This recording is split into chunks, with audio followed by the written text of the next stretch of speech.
It began with a glance.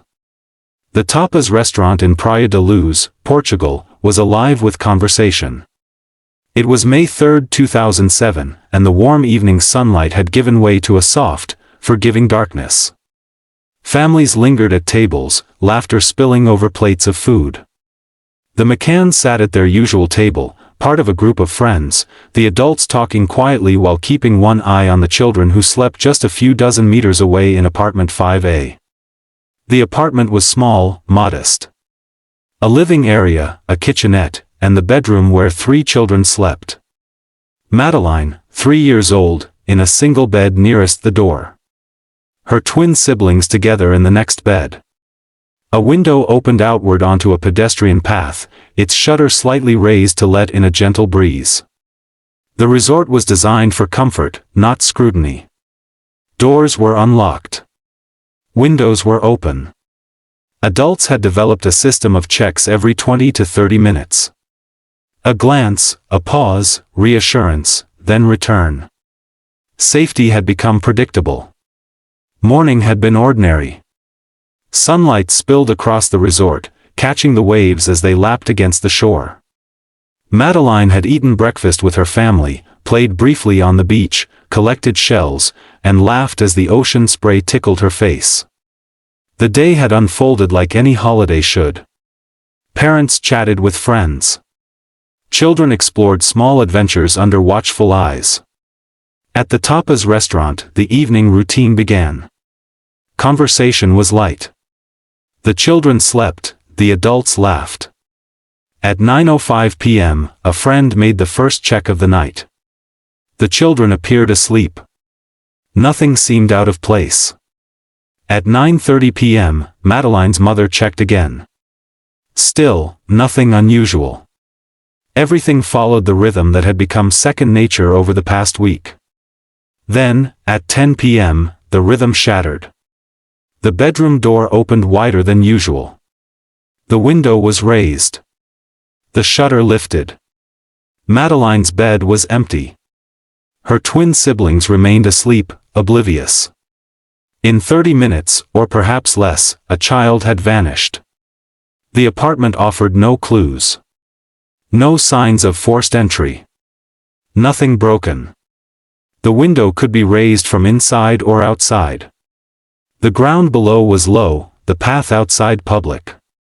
Footsteps, muffled by the hum of waves, could easily go unnoticed. Silence, so long an ally of safety, had become a tool for disappearance. Chaos began quietly. The first calls went out to police. Borders were not immediately sealed. The apartment became a hub of activity before it could be properly secured. Friends, staff, investigators moved through the rooms. Fingerprints overlapped. Footprints were lost. Potential evidence compromised before it could be preserved. Early assumptions formed: abduction, stranger, criminal act. Other possibilities were considered briefly, then dismissed. Time, already a weapon, was now a compounding factor. Investigators interviewed multiple individuals, locals, tourists, anyone who might have seen something. Attention shifted and then dispersed. Even the parents were scrutinized, not emotionally, but procedurally. Every statement, every movement, was analyzed. Nothing conclusive emerged. No charges were filed. No suspect identified. And yet the crime had relied on one constant: routine. Trust. The belief that spaces designed for safety were safe by default. Predators do not need chaos. They need predictability. Everyone checking meant no one was truly watching. Silence had been the accomplice. To understand what happened, one must understand how silence can conceal action.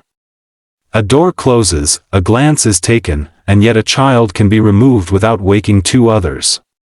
A predator exploits trust. A system designed to reassure becomes a window of opportunity. Control of sound, attention, and time is all that is required. And in that small apartment, on that ordinary night, control was possible. Forensic examination later revealed traces, disputed and debated. Dogs indicated the presence of bodily fluids. Witness statements contradicted each other. The window mechanics, room layout, timing, and movement were analyzed in painstaking detail, yet no theory could fully account for the disappearance. Stranger abduction, opportunistic predator, accidental death and concealment, organized trafficking, all plausible in fragments, none complete. Days turned into weeks. Media coverage exploded. The world's eyes focused on Praia da Luz. Posters, interviews, appeals. Public interest was immense, but answers remained elusive. Investigators followed leads across Europe. They chased sightings, tips, and rumors. None led to resolution. And through it all, the apartment remained the same. Quiet. Still. Unchanged. A room designed for comfort became the stage for absence. A window raised, a bed empty. The ordinary became extraordinary in its silence. Years passed. Investigations continued. Authorities spoke in careful, measured tones. Certain questions were never answered. Certain details faded from public view. Madeleine McCann was gone. And someone, some unknown presence, had ensured that a child could leave the world she knew without a trace. The silence that night was not accidental. It was taken advantage of. It allowed someone to operate unseen, unchallenged, uninterrupted. And still, the world continued. Life resumed. Doors remained unlocked. Windows were left open. Children slept in rooms that felt safe, unaware of the shadows that might exist beyond routine. Madeleine McCann was taken. And the world did not stop.